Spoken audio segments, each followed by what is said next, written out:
This is Extemporaneously, presented by Jacobin Brothers. And now, Mark Jacobin.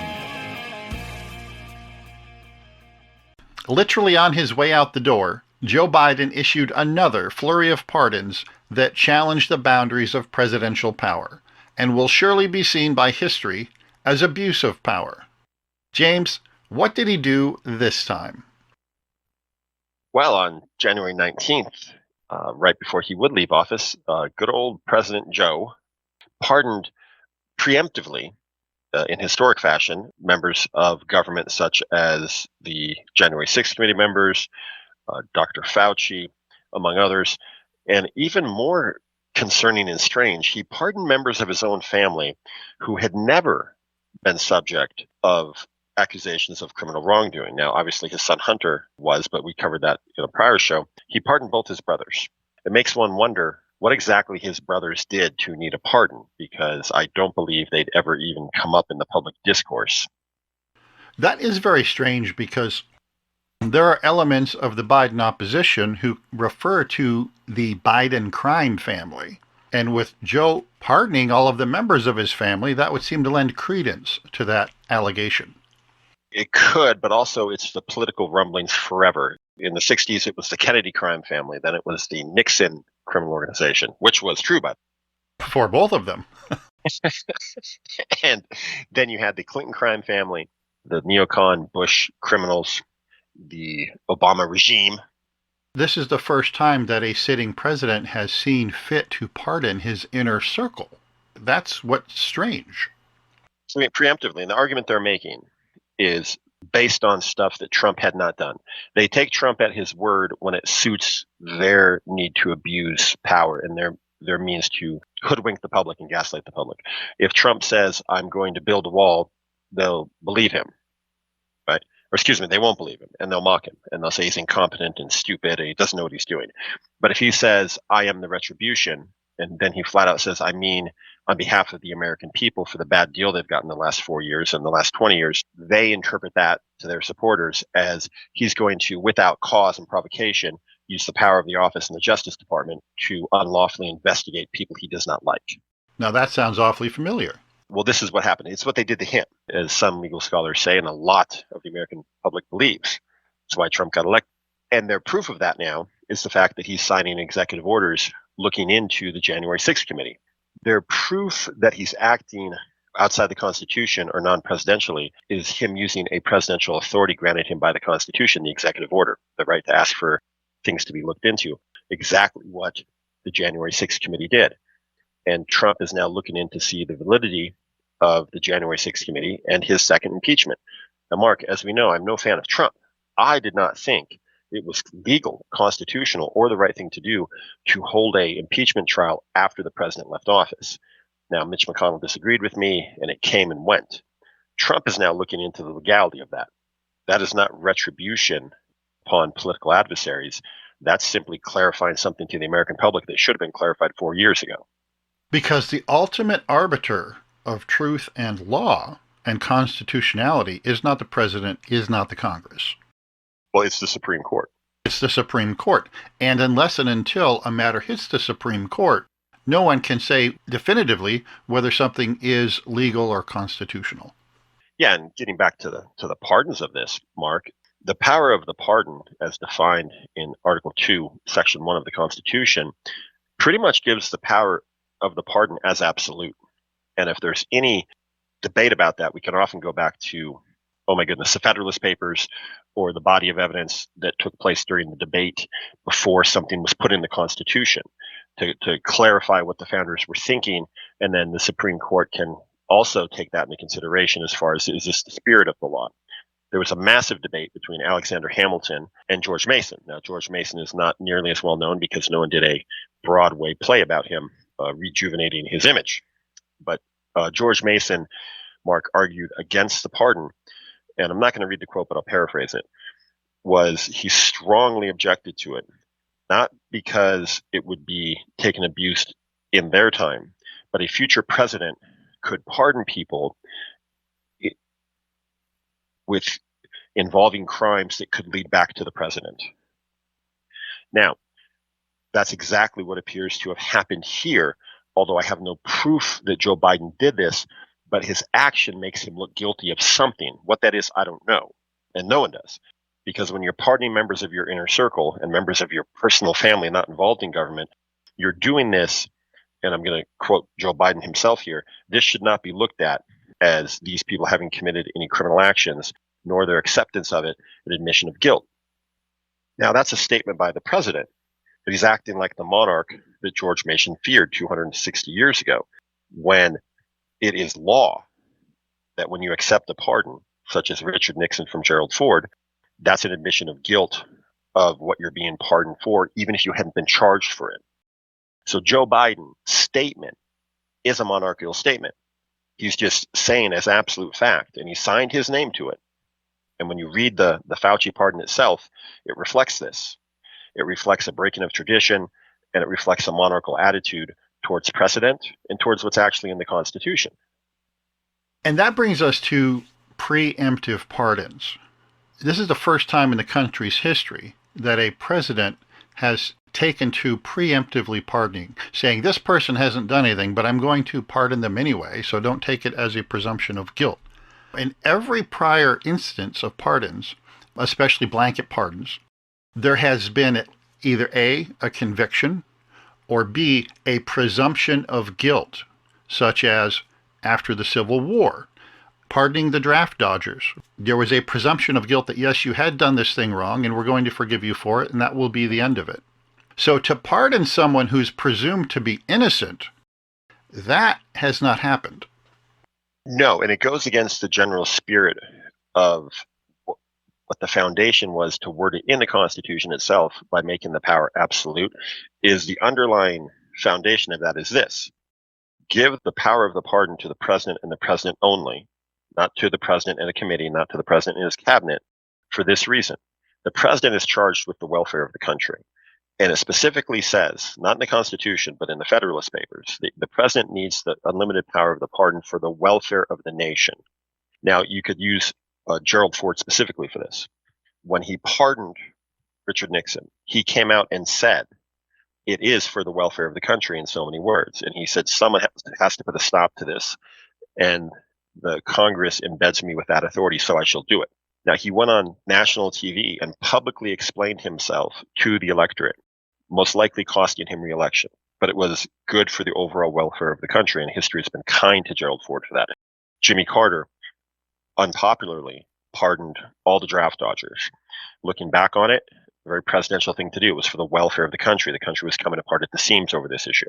When Joseph Biden pardons his brothers, and when he pardons preemptively Dr. Fauci for any crimes he may have committed, mainly in relation to the COVID fiasco, he's also pardoning him going back to 2014. Now, where they get this 10-year period from, I don't know, because he did the same thing with his son, Hunter Biden. So I don't know, maybe he's saying a president. So if Dr. Fauci, prior to becoming a national figure due to the COVID worldwide pandemic, if he committed some other federal crime in his office, he's now pardoned for that as well. He's also short-circuiting the fact that we, as the public, have a right to have our so-called public servants, as Joe Biden described all these people in his pardons, on whether or not they're publicly serving us and if they've misused their power or committed federal crimes. Now, we don't know if Dr. Fauci did or did not do anything that was criminal, but this is an attempt to keep the American public from ever finding out for ourselves and judging for ourselves whether or not Dr. Fauci or his staff acted not improperly or in bad faith, but criminally and violated federal statutes, specifically as I think it relates to gain of function.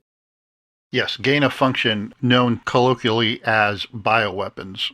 And that brings us up to the next topic of these preemptive pardons, which is Joe Biden has denied justice to the American people.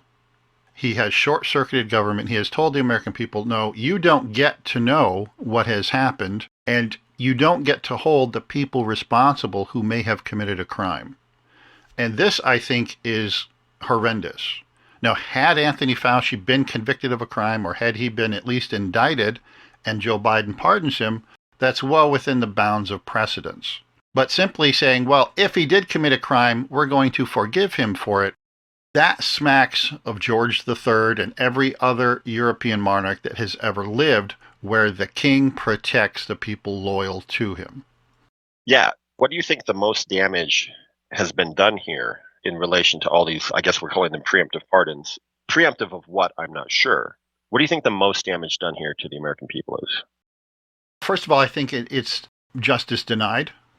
Second, it's a very dangerous precedent because we have every future president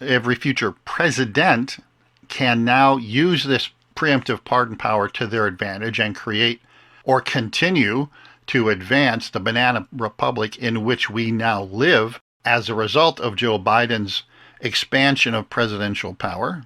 It does not bode well for a rule of law. Well, and it speaks straight to the heart of the matter of why the media is dying and why the media is no longer credible and why it's being completely reshaped on the run. Mark, we don't have to go back to the Andrew Johnson's pardon of the entire Confederacy. We don't have to go back to the controversial Nixon-Ford pardon, of which no one listening to this either knows about or it's not modern pop culture. We can go back 4 years and just go to YouTube and look at the media, specifically the networks not favorable to the Trump administration, talking about the grievous injustice it would have been if Trump, on his way out the door, Mark, and we're talking, this is before Trump leaves office, and they categorically were against him pardoning his children or his family for crimes they may or may not have committed while in office with President Trump or prior to coming to office in their dealings with the Trump organization. Now, they were just up in arms about that. Now, Trump didn't do it. Biden comes along just 4 years later, does that, and goes much, much further. And there has not been a peep from the so-called media objecting to or calling for a national conversation or a national debate or a congressional debate even on the legality. And also in our government, Mark, so much is based on precedent. It's not necessarily legal, but presidents usually follow the good moral standards set before them, such as George Washington leaving after 2 terms voluntarily. When Trump does not abuse the power of the pardon, nor pardon himself, which is a big gray area, and then 4 years later, the people accusing him of doing something of which he never did, do just that. It opens the door for President Trump on day one of his administration to pardon all 1,500 people convicted through due process in the January 6th riots. Now, had Biden not done what he did on the way out the door, there would be a very legitimate backlash against President Trump for doing this, because some of these people committed horrendous acts of violence and should remain in jail. The difference is these aren't preemptive. These people have either been indicted or convicted or charged. Right. And Trump isn't saying that this isn't an implication of guilt. He's exercising the power in accordance with history. So even if Biden hadn't issued his preemptive pardons, Trump is within the bounds of tradition to pardon these people. But I don't think it even comes close to meeting the standard of the welfare of the nation. The person who breaks the... Yes, it does, because the rule of law must be applied evenly. And when you had thousands of people running rampant across the country, burning down metropolitan areas, and none of them were held to account by the Democrat establishment that ran those cities. And now you have people who were simply present. I'm not talking about the people that committed crimes, who were standing around or whose cell phone was determined by the FBI through warrantless searches to have been present in the Capitol that day. Those people were charged. So you really were talking about prosecutorial misconduct long before you get to whether or not they should be pardoned. And those cases should have been individually pardoned. But when you're talking about the riots that took place, colloquially known as the George Floyd riots, those are on the state level. The power of the pardon does not extend to the states. That is a completely separate issue. So when Donald Trump is responding to the lack of action by governors who allowed crime to run rampant and didn't hold their individual citizens responsible for crimes committed against, say, the state of Oregon, right? He is now using the power of the pardon to right a wrong that was never within the purview of the federal government to right to begin with. And this is what I mean, this slippery slope of, sure, there's certainly of the 1,500, there's many people that deserve a pardon, right? And they should have been looked at individually. But Donald Trump was able to sweep it all away because no one would complain Like what you just said, Mark, is not being said on one national talk show or one well-known podcast. And that would be a great debate, wouldn't it now? The warrantless convictions of these people, the prosecutorial misconduct in those individual cases. But that doesn't change the extreme violence that I'd say 10 to 20 of these people got convicted of, or the sedition conviction of the person that was proved through his communications to go to the Capitol to create chaos, mayhem, and stop. And those folks weren't pardoned. 6 of the folks who were guilty of the most serious crimes. Most of these presidents pardon people on their way out the door. When Bill Clinton pardons Mark Rich, which really kicked off the abuse of the pardons, the billionaire tax cheat and finance fraud guy who was overseas, had no connection to politics, certainly not the welfare of the country, but he's a friend of the Clintons and a Clinton donor. And that line was broken. Now, instead of the midnight pardons on the way out the door, Donald Trump on day one is tossing out controversial pardons because a new standard has been set. If you see the prior president does something like the Hunter Biden pardon or the Dr. Fauci pardon, and there's no uproar over it, well, then I'll just go ahead and stretch this even further. And now we're getting dangerously close because Trump was implicated in this. Although I think we should blame Oprah for this. I think we could probably blame Oprah for a lot, but what did she do this time? A pardon for you, a pardon for you, a pardon for you. We have now 2 presidents in a row within the span of a week saying that they themselves don't believe in the very justice system, right? That they are oathed to protect, that they don't believe in the very laws that they are sworn to uphold. The pardon process, although by the time it gets to the president, he just signs a piece of paper, but each one historically gets reviewed on its way to the president to see, okay, was this person given due process? Yes. Okay. Did they get a jury of their peers? Yes. Did they have their right to appeal? Yes. Did they have the right to face their accusers? Yes. Were they convicted? Yes. Now the question becomes, was this a political prosecution, which would fall under the unwritten rule of, okay, welfare of the nation. We do not want political prosecutions. And then the second one, the unwritten rule, is showing mercy, such as on his way out the door, Trump, Roger Stone, a friend of his, and the owner of, I believe, National Enquirer, was convicted. Trump commuted his sentence. Before he went to prison, the same thing with Steve Bannon. Although controversial, they're still guilty of these crimes. They were found guilty, and Trump showed mercy and or believed it was political, both of which could be true in these cases. And these are very highly unpopular people. And he hedged bets by commuting the sentence, not pardoning them. There's a big difference between a pardon and a commutation.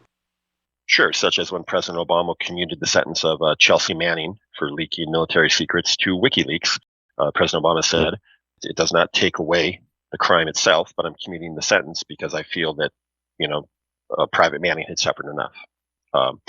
And he took into consideration that. What Joe Biden has said that it doesn't matter, it matters not to me if we now find that Dr. Fauci committed federal murder from 2014 until January 20th of last week, he cannot be charged with that. Hoping to short-circuit the investigation into the greatest public health crisis maybe ever, under the guise of, well, Trump is Hitler, he's going to seek retribution on Dr. Fauci because Dr. Fauci displeased him. And you've got a segment of the American population that believes that. And this is where we get into justice denied, because there is evidence available to the public that suggests, it's not conclusive, it hasn't been tried in a court of law, but the evidence that's available to you and I, James, suggests that Dr. Fauci violated one or more federal laws with regard to funding gain-of-function research. Not only does this violate about 10,000 treaties that the United States has signed over the years, but when you're talking about bioweapon research, and you're talking about tens of millions of deaths globally that Anthony Fauci may be single-handedly responsible for, this should be the headline around the world now until an investigation and or subsequent trial is completed. Yeah, I'm in total agreement with you. And let's use Dr. Fauci as the archetype for this conversation, Mark, is the CIA has now come out recently and said that they now believe that the virus was created in that lab in Wuhan and leaked out somehow. They're not saying how, but they're saying that's what they now believe. They're now as smart as we are. They're now as smart as we are because we tossed that out there as an alternative in March of 2020 and were called conspiracy theorists simply for posing the three options of how this could have started, because there could only be three. So now the intelligence community has come around 4 years later to say this most likely happened like this. Now, Dr. Fauci in 2020 and 2021 made several public statements denying that. If he actually believed that was true, there's no problem.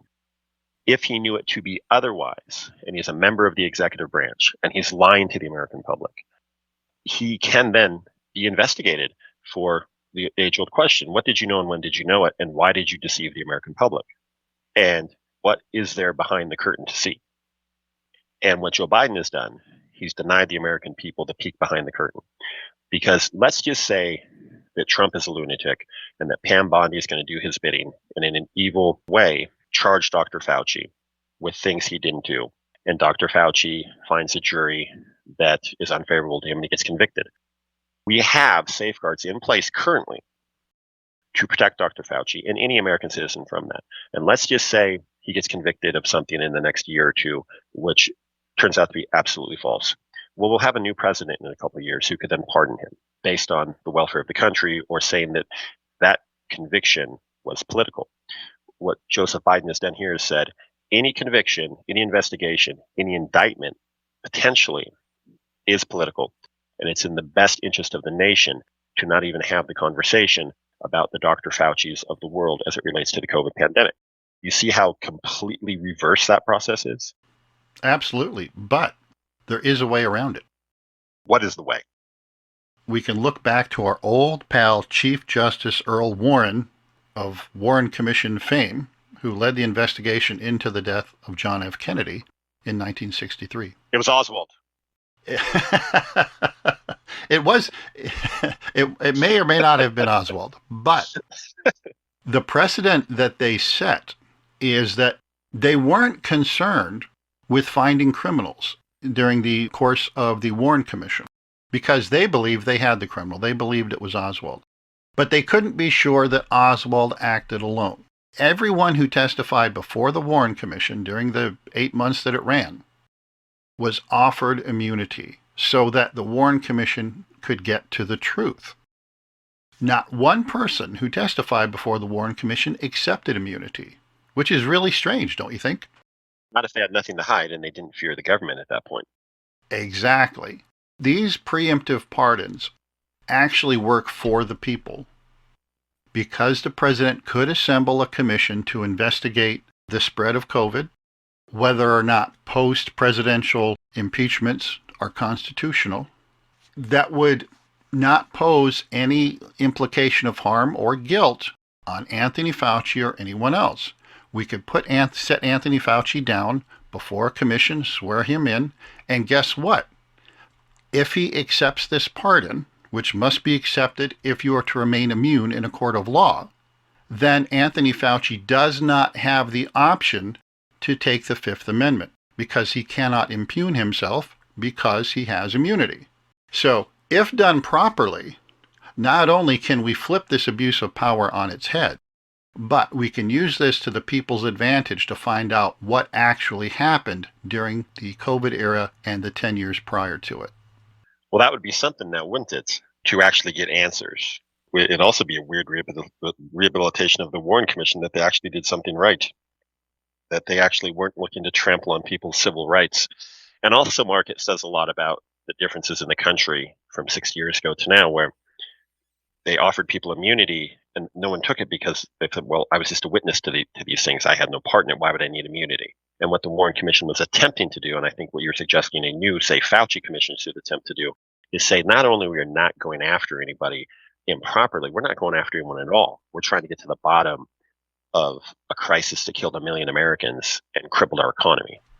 And don't you think our buddy John would want something called the Roberts Commission? Well, I think our buddy John wants something called a legacy. Exactly. And that's how you get it. Because without the Warren Commission, Chief Justice Earl Warren gets relegated to a dusty shelf in a library that nobody goes to anymore. And our buddy Clarence would want to do anything to keep his legacy from being that he's a bought and paid for associate justice on the U.S. Supreme Court. So I think this would benefit the Supreme Court members individually. It's almost understandable because I myself, in July of this year, said that President Trump should pardon Hunter Biden if he wins the election. I also said that President Biden in the summer should pardon President Trump for any federal abuses he may or may not have committed, to clear the slate and leave the public with the perception that we do not prosecute our political adversaries and we do not prosecute the family members of our political adversaries. And I think it's fair to say that had Hunter Biden's name been Hunter Smith, no one would know who he is. He would not have been charged with that gun charge. Most likely, it's a very rarely charged thing, but he was. And it's probably politically motivated because he's in the public eye.